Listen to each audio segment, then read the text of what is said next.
আমার কলিজারা তো আর বিদায় দিব না। আমার কলিজারা যেন কোনো অভাব অনটন না দেয়, কোনো কষ্ট না দেখে। আমার কলিজারা, তার বাবা সাধারণ মানুষ ছিল, কিন্তু কিন্তু তার ছেলে মেয়েদের তিনি রাজকীয় ভাবে লালন পালন করে রাখেছে গো। সারাক্ষণ বাবার সাথে থাকছে, ড্যাডি তুমি কখন আসবে?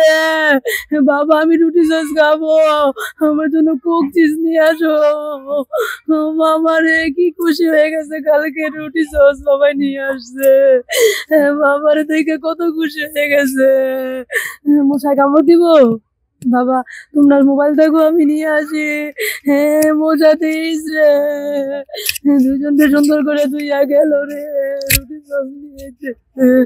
ওরে আল্লাহ, এটাই তোমার কি শেষ ছিল? এটাই কি তোমার শেষ ছিল যাওয়া? তুমি আজকে তো কালকে দরজা থাকতে বেরিতে পারে নাই। দরজা আমি কই কিরে, এত তিনজন কাজে যায়, দরজার সামনে জুতো পরে সুন্দর মুচ্ছা জায়গা, আজকে দরজা দুয়া একবার দরজাটার সামনে দাঁড়ায় আছে কেন? সামনে দাঁড়ায় আস্তে আস্তে করে পড়তেছে। আমি কই কে, আমি মনে মনে কই এত দরজার সামনে আস্তে আস্তে দাঁড়ায় কেন পড়তেছে? আমি কই জুতো পড়তেছে, তাহলে আমি অন্য ফ্রিজে খাবারটা রেখে আসছি, ফ্রিজে খাবারটা রেখে আসছি, তো তারপরও আমার কলিজায় এই জুতাই পড়তেছে দে।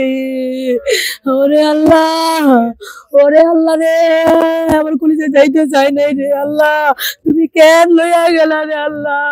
আমার কলিজায় তারপরও জুতা পরা শেষ হয় নাই রে। আমি দিলেকে দরজা লাগাই নাই, আমার কলিজায় জুতা পরে গেছে, তারপর আমি দরজা লাগাইছি। আল্লাহ রে, আমার কলিজায় তো দরজা লাগাইতে চাই নাই রে, আমার কলিজায়